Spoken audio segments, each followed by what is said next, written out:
Mari kita awali kajian pada malam hari ini dengan bacaan basmalah. Bismillahirrahmanirrahim.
Bismillahirrahmanirrahim. Para jamaah sekalian, hari ini kita mencoba untuk mengurai daripada tafsir Al-Quran yang ada di dalam surah Yasin. Nanti ketika orang tersebut itu memahami Yasin dengan benar, maka mereka tidak akan pernah berani Yasin dibaca malam Jumat itu. Halo? Ketika orang itu memahami Yasin dengan benar, maka nggak akan pernah berani Yasin dibaca malam Jumat. Tapi Yasin itu tetap dibaca Yasin, tidak boleh dibaca malam Jumat. Paham?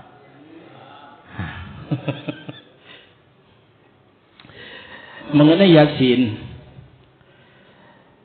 terdapat di dalam surah yang ke-36, jumlah ayatnya adalah 83, termasuk surah Makkiyah, kecuali ayat yang ke-45 saja yang Madaniyah.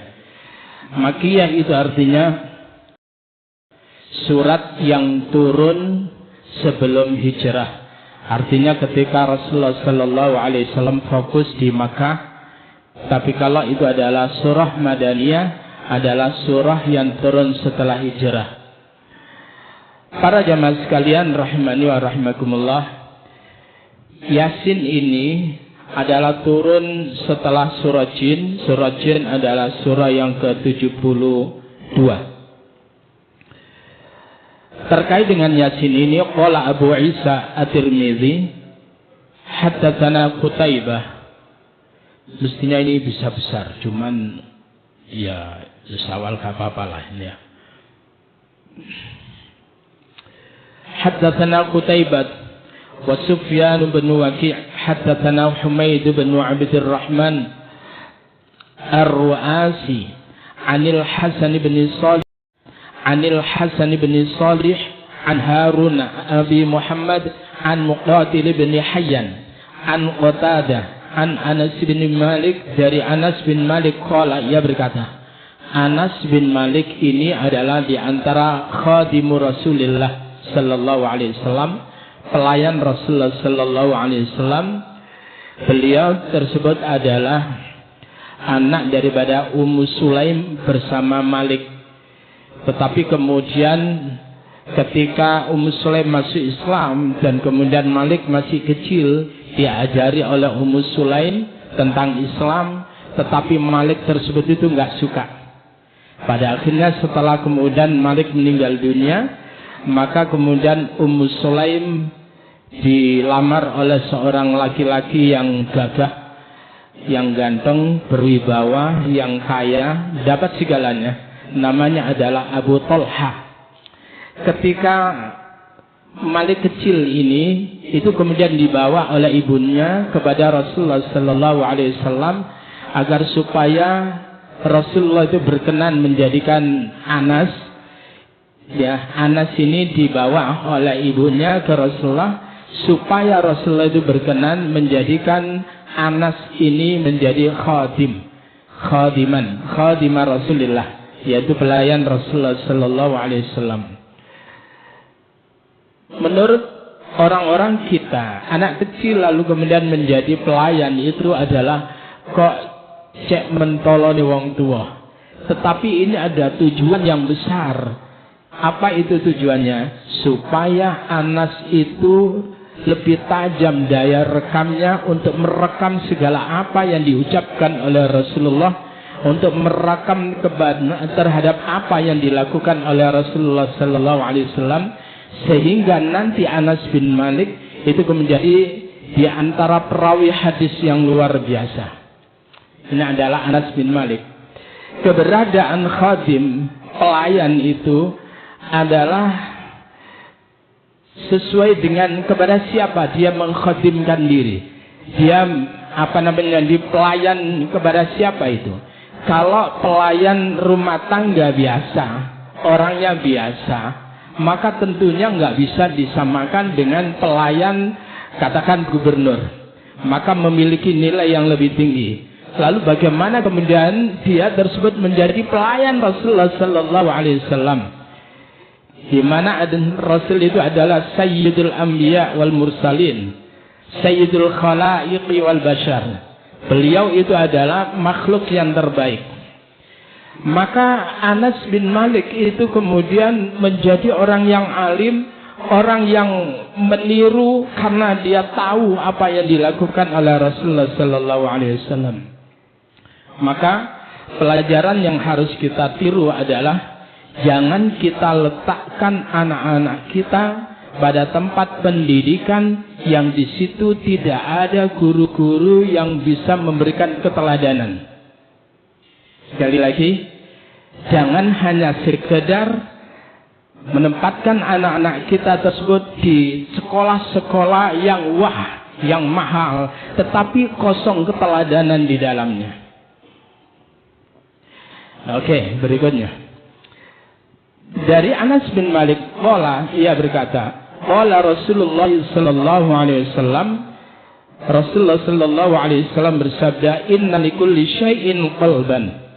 Sesungguhnya pada tiap-tiap sesuatu itu punya inti, punya qalb, punya hati. Wa qalbul Quran, dan hatinya Al-Quran itu adalah Yasin.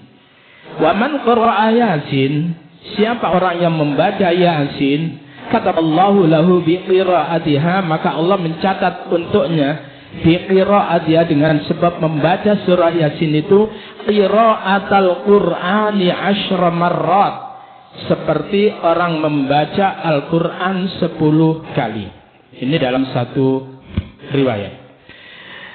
Tetapi kemudian ada seorang Belanda yang kemudian beliau tersebut itu menyamar untuk memeluk Islam, kemudian mengganti namanya Abdul Ghaffar, yaitu Senok Horgronye. Christian Senuk Horgeronya. Ketika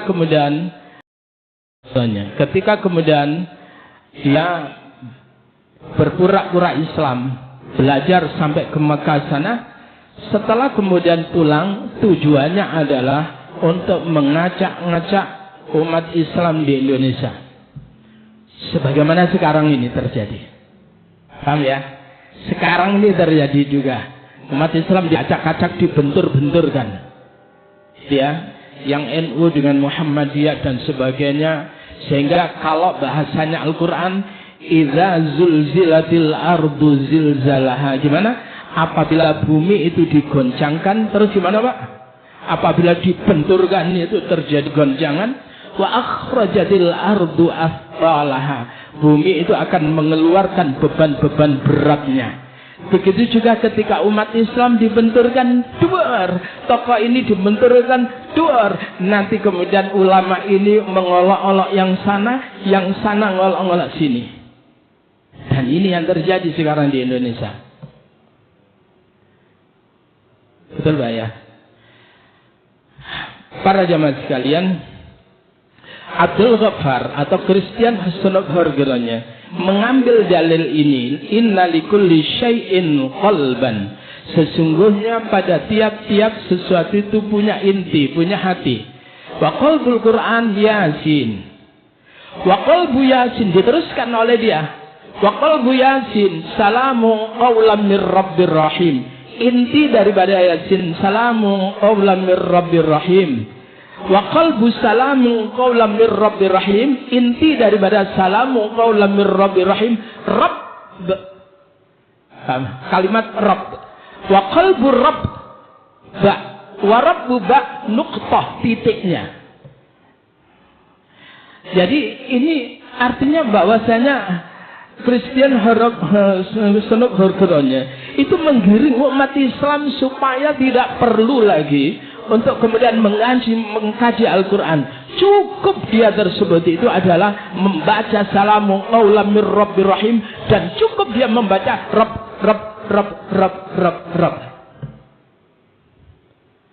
Apa yang diinginkan? Supaya umat Islam tidak ada semangat di dalam mengkaji Al-Quran. Dan ini berhasil. Banyak orang yang kemudian rajin membaca Yasin. Yasin ini Pak, disunnahkan. Itu adalah dibaca di malam hari, habis maghrib. Itu disunnahkan itu. Sebagaimana Al-Mulk itu adalah disunnahkan dibaca setelah Isya. Disunnahkan. Tetapi lebih hebat lagi ketika kita membaca itu adalah faham dengan maknanya. Itu akan memiliki daya gedor yang luar biasa, terutama dalam diri kita, hati kita. Nah, para jamaah sekalian rahmani wa rahimakumullah. Kemudian haddatsana Abdurrahman bin Fadl, haddatsana Zaid wa Ibnul Hubab, haddatsana Humaid wa Al-Makki maula Ali Al-Qamah an Atha huwa Ibnu Abi Rabah an Abi Hurairah, dari Abu Hurairah. Nah, kemudian siapa Abu Hurairah? Abu Hurairah itu namanya adalah Abdus Syams sebelum masuk Islam. Lalu kemudian ketika berislam, Rasulullah mengganti namanya Abdurrahman bin Sakhar. Lalu kemudian dia mendapatkan julukan Abu Hurairah. Hurairah itu artinya hirun, itu kucing. Hurairah kucing kecil, hirun kucing yang lembut itu Hurairah. Maka Abu Hurairah artinya penyayang kucing. Jadi kalau di Indonesia ya penyayang kucing, bapak kucing, ngerti ya? Kalau diterjemahkan letterlek itu bapak kucing. Namun jenengan kan ragelem ketika jenengan penyayang kucing terus mari ini dipanggil bapak kucing, kan nggak gelem dah. An Abi Hurairah, Abu Hurairah Bapak itu mendapatkan doa khusus dari Rasulullah Sallallahu Alaihi Wasallam. Ya, jadi doa ini kemudian diaminkan oleh Rasulullah Sallallahu Alaihi Wasallam. Apa itu? Allahumma inni as'alukal ilma la tunsa. Ya Allah, Aku mohon kepada engkau akan ilmu yang dimana ilmu itu aku tidak bisa lupa. Ngerti ya Pak ya? Coba bayangkan. Sehingga kemudian dengan doa yang diaminkan oleh Rasulullah, Abu Hurairah mampu untuk menghafal setiap apa yang disabdakan oleh Rasulullah Sallallahu Alaihi Wasallam, sehingga para sahabat yang lain kalau ingin kemudian mentashih hafalan hadisnya, maka harus di hadapan Abu Hurairah. Abu Hurairah itu adalah masuk Islam kurang lebih 3 tahun sebelum Rasulullah Sallallahu Alaihi Wasallam wafat. Paham ya Pak ya? 3 tahun sebelum Rasulullah Sallallahu Alaihi Wasallam wafat. Tetapi kenapa dia menjadi perawi hadis, periwayat hadis yang banyak? Karena gelibetnya kepada Rasulullah Sallallahu Alaihi Wasallam. Bahasa sekarang itu santri kentil. Rasul kemana, di situ ada Abu Hurairah. Nah ini, biar tahu aja.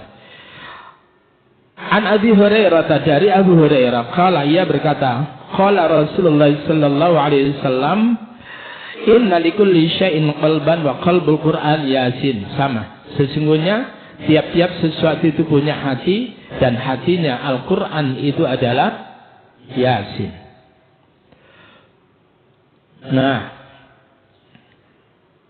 ini kemudian saya ungkapkan juga bahwasannya Anil Hasan, dari Hasan qol, sami'tu Abu Hurairah yaqul, kata Hasan, aku mendengar Abu Hurairah berkata, qala Rasulullah Sallallahu Alaihi Wasallam, man qara'a Yasin, siapa orang yang membaca Yasin fi lailatin, paham ya Pak?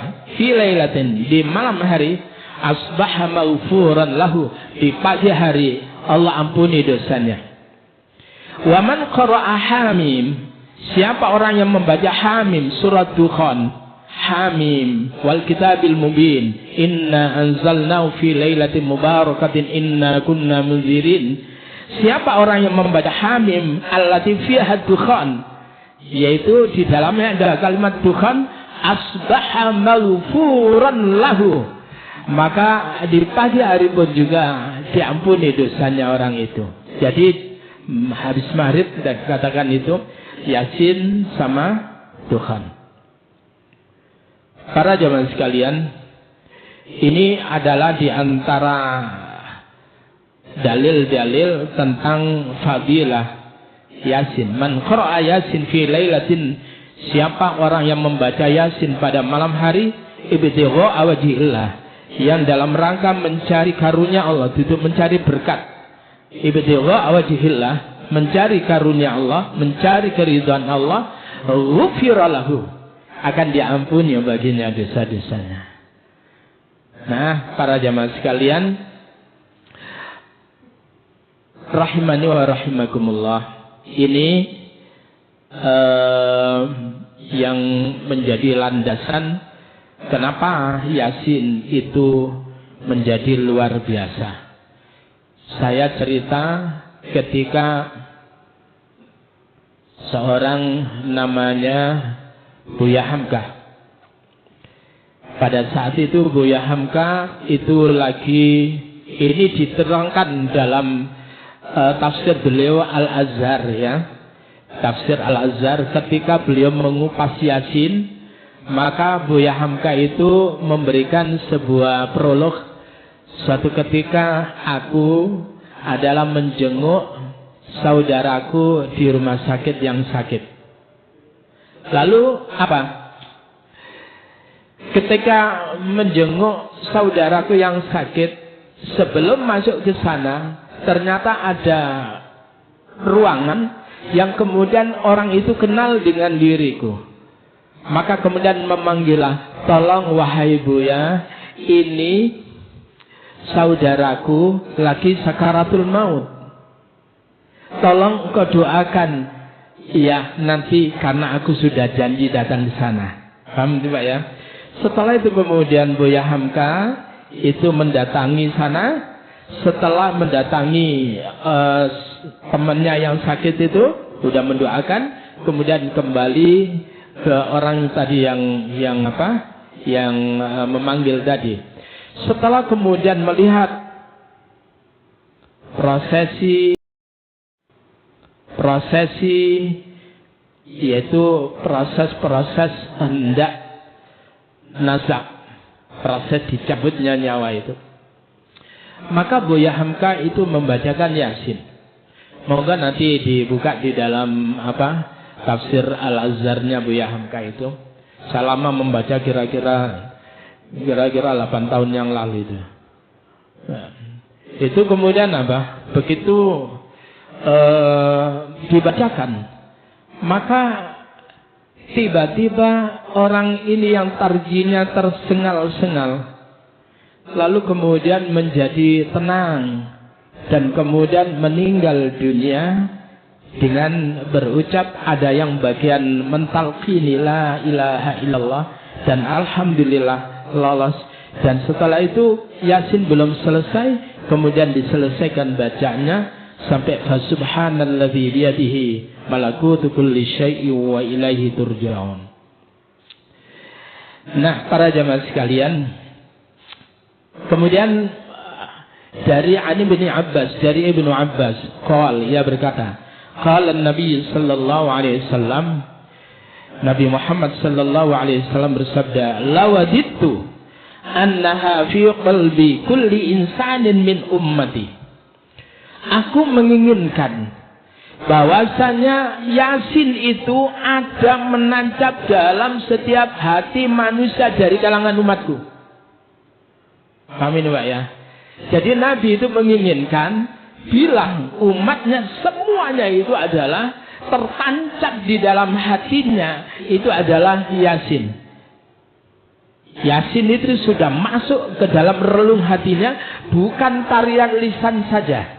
Bukan dibaca tapi nggak paham, tetapi bagaimana Yasin itu adalah menancap ke dalam relung hatinya, sehingga pikirannya itu adalah berangkat dari nilai-nilai Yasin.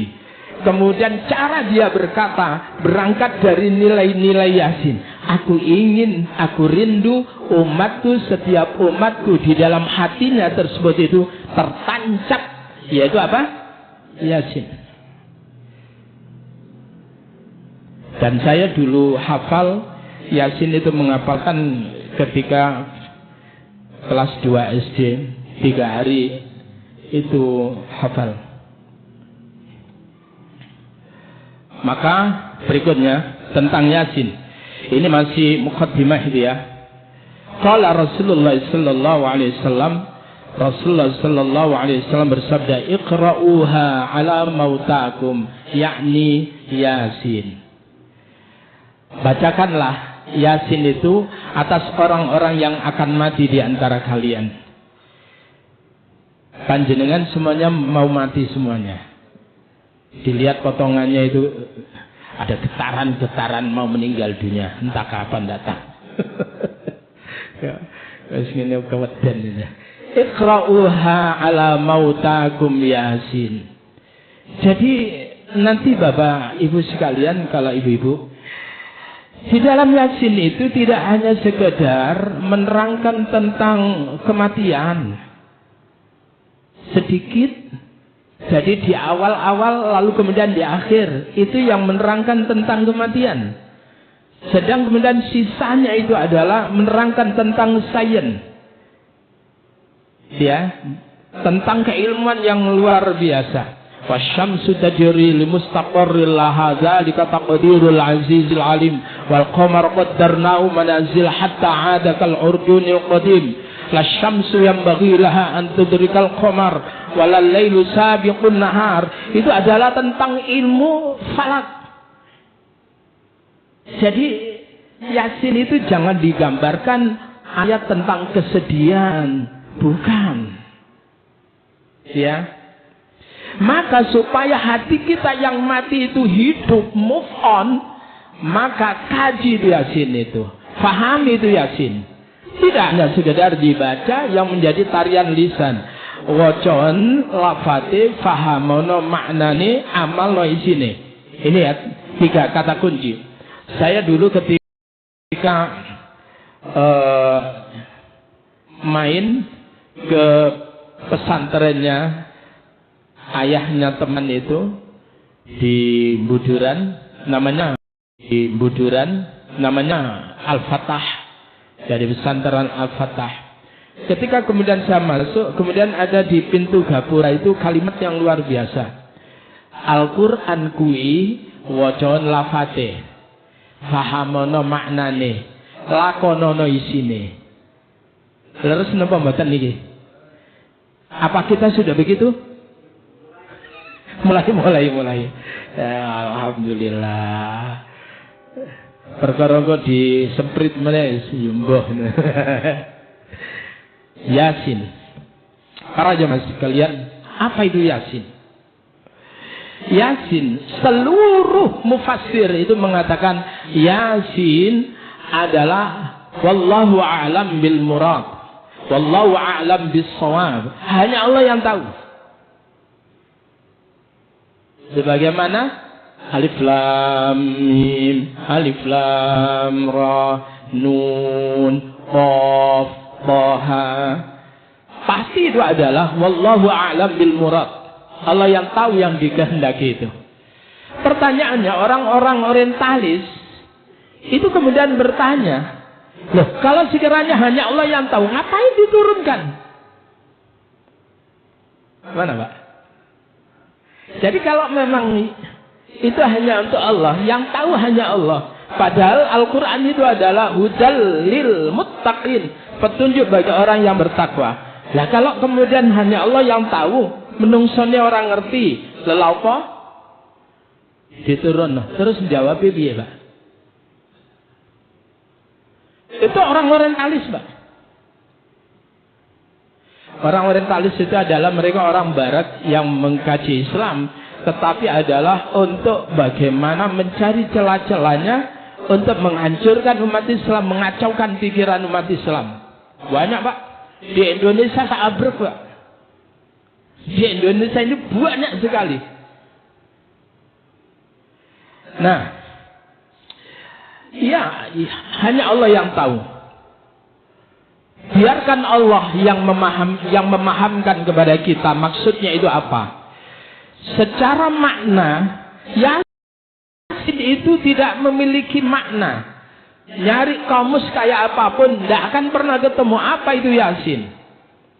Tetapi maksudnya itu apa? Maksud daripada Yasin itu adalah wal Qur'anil Hakim, innaka laminal mursalin ala siratim mustaqim tanzilal azizir rahim, sampai pada ayat yang terakhir, yaitu fasubhanalladzi biyadihi malakutu kulli syai'in wa ilaihi turja'un. Ayat yang kedua sampai ayat yang ke-83 itulah maksud daripada Yasin.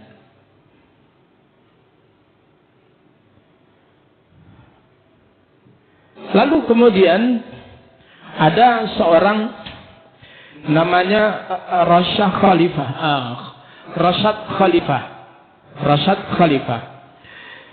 Seorang yang meneliti tentang al-huruful muqatta'ah, potongan-potongan huruf yang ada di awal-awal surat seperti Yasin, Toha, Kaf, Ha, Ya, Ain, Shad, ya. Maka beliau itu meneliti bahwa di situ kalau dalam bahasa sekarang itu adalah kode rahasia dari Allah. Kalau dalam bahasa yang milik orang Indonesia, kiris, barcode yang telah diletakkan oleh Allah untuk kemudian memprotek ayat-ayat Allah, apakah ada penambahan, apakah ada pengurangan huruf. Sehingga nanti ketika jenengan baca Yasin, ya-nya berapa dalam surah Yasin, sinnya berapa dalam surah Yasin itu, bila nanti di jumlah akan habis ketika dibagi angka 19. Angka 19 itu apa? Yaitu huruf yang terangkum dari kalimat Bismillahirrahmanirrahim. Kalimat Bismillahirrahmanirrahim itu hurufnya 19. Pernah baca, Pak? Coba kalau yang bawa Quran, rupanya bapak-bapak sudah hafal gitu ya. Jadi sudah hafal Yasin, jadi gak perlu bawa Al-Quran. Perlu bawa Al-Quran.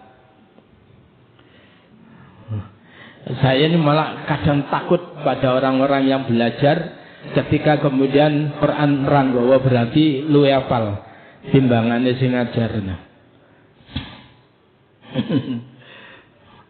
Nah, ketika Allah Subhanahu wa ta'ala mengawali ayat itu dengan potongan huruf, tidak semuanya surat diawali dengan potongan huruf, maka kebanyakan, tidak semuanya, kebanyakan itu adalah Allah ingin supaya manusia tersebut itu lebih fokus kepada Al-Quran. Contoh, dalam surah Al-Baqarah, Alif Lam Mim. Gimana, Pak? Zalikal kitabu la raiba fih. Ketika kemudian Allah mengatakan Alif Lam Mim, maka kemudian zalikal kitab, inilah kitab atau itulah kitab, yakni Al-Quran. La raiba fih, tidak ada keraguan di dalamnya. Hudal lil muttaqin, petunjuk bagi orang-orang yang bertakwa. Dalam surah Yasin, gimana, Pak? Wal Qur'anil Hakim, demi Al-Quran yang penuh dengan mutiara hikmah. Kalau dalam surah Qaf, surah yang ke-55, Qaf wal Qur'anil Majid, demi Al-Quran ya, yang penuh dengan kemuliaan, keagungan. Nun wal qalami wa ma yasturun. Jadi ketika Allah itu memulai surat itu dengan potongan huruf, maka Allah ingin mengajak kepada kita untuk lebih serius di dalam perhatian kepada Al-Quran. Nah, bisa saya. Gak apa-apa wis. Ini anggap aja belum. Wal Qur'anil Hakim, demi Al-Quran Al-Hakim yang penuh dengan mutiara hikmah. Ay al-muhkam alladzi la ya'tihil batil min baini yadayhi wala min khalfih. Al-Quran itu adalah al-muhkam yang tidak datang padanya al-batilu, perkara-perkara batil, min baini yadayhi, di depannya, wala min khalfih, dan tidak pula yang ada di belakangnya. Artinya Al-Quran itu ya pure, murni kebenaran. Para jemaah sekalian, sehingga ketika Allah menyatakan pada, termasuk di dalam surah As-Sajdah dan surah Al-Baqarah itu, Zalikal kitabu la raiba fih. Kalau dalam surah As-Sajdah, Alif Lam Mim, Tanzilul kitabi la raiba fihi min rabbil alamin. Kalimatnya sama, la raiba fihi min rabbil alamin.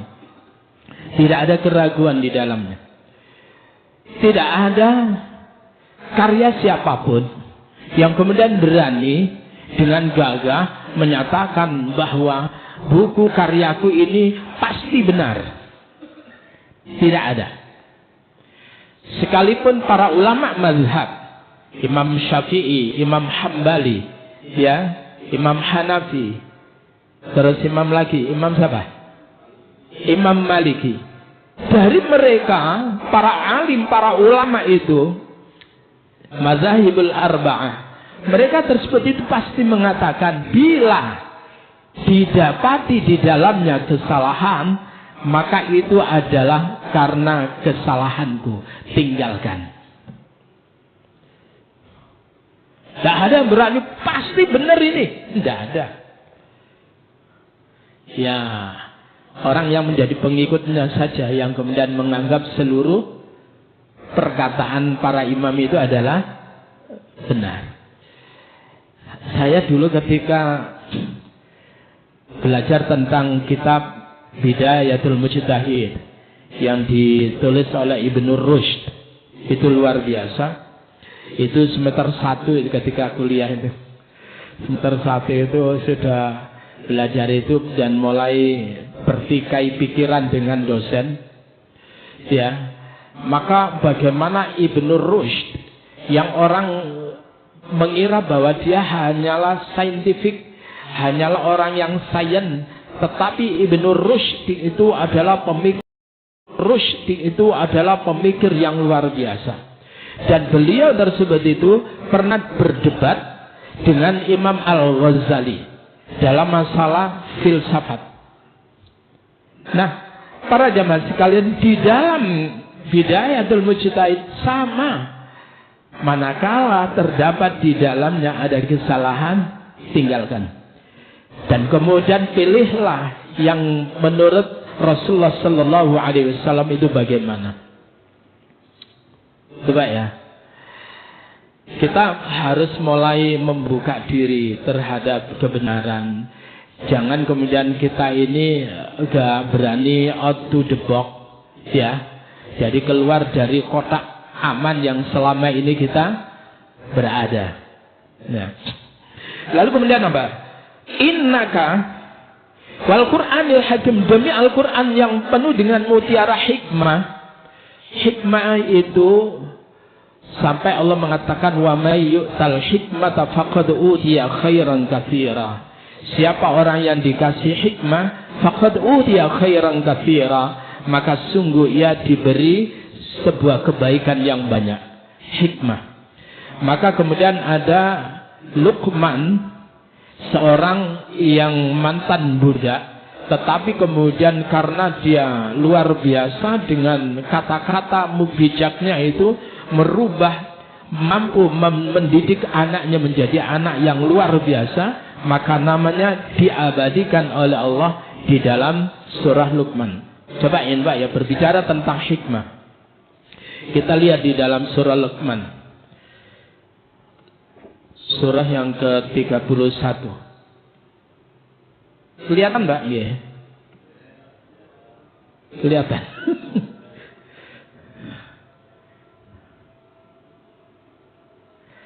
Ya. Oh, ini. Ya. Nah. Untuk ini kan pemanasan Pak Mas ya. A'udzu billahi minasyaitonir rajim. Bismillahirrahmanirrahim. Ayat 12 Pak. وَلَقَدْ آتَيْنَا لُقْمَانَ الْحِكْمَةَ أَنِ اشْكُرْ لِلَّهِ وَمَنْ يَشْكُرْ فَإِنَّمَا يَشْكُرُ لِنَفْسِهِ وَمَنْ كَفَرَ فَإِنَّ اللَّهَ غَنِيٌّ حَمِيدٌ. Walaqad atayna, dan sungguh benar-benar kami berikan Luqman kepada Luqman al-hikmata, hikmah. Untuk apa Pak? Jadi di antara bentuk hikmah-hikmah, kata-kata bijak yang Allah berikan kepada Luqman adalah anishkur lillah, bersyukurlah kamu kepada Allah. Wa may yashkur fa innama yashkuru li nafsi. Siapa orang yang bersyukur, fa innama, maka sesungguhnya hanyalah yashkuru, ia bersyukur li nafsihi, untuk dirinya. Kita bersyukur ini adalah sama sekali tidak memberikan manfaat kepada Allah. Paham ya? Dan kita maksiat sama sekali tidak memberikan kemudaratan kepada Allah. Kita melakukan kebaikan, itu adalah kembalinya manfaatnya untuk kita. Kita melakukan keburukan, melaratinya juga kembali kepada kita. Itulah maksud laha ma kasabat wa 'alaiha maktasabat. Wa may yashkur fa innama yashkuru li nafsihi. Siapa orang yang bersyukur, maka sesungguhnya ia bersyukur terhadap dirinya. Wa man kafara, siapa orang yang kufur kepada Allah, fa innallaha, maka sesungguhnya Allah itu ghaniyun, maha kaya, rabutuh, Hamid, Allah tetap terpuji walaupun seluruh dari mulai awal Nabi Adam sampai akhir zaman, dari kalangan manusianya dan jinnya, semuanya itu adalah enggak menyapa kepada Allah, ingkar kepada Allah, memusuhi Allah. Tetap Allah itu adalah Ghani, Maha Kaya.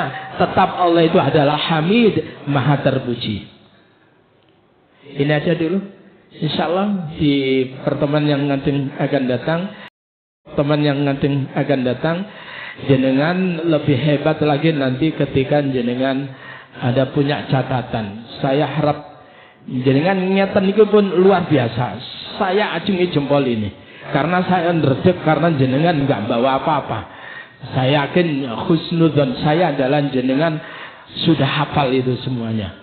Nah, tetapi lebih hebat lagi ketika jenengan nanti punya catatan. Karena catatan itu menjaga manakala kita lupa bisa membuka kembali lembaran-lembaran itu. Dan itulah cara kita menjaga ilmu. Dengan mencatat nun. Ya, gimana Pak? Wal qalam wa ma yasturun. Demi pena wa ma yasturun, dan apa yang mereka tulis itu. Nah, di situ. Kita akhiri dengan doa kafaratul majelis. Subhanakallahumma bihamdika asyhadu an la ilaha illa anta astaghfiruka wa atubu ilaik. Assalamualaikum warahmatullahi wabarakatuh.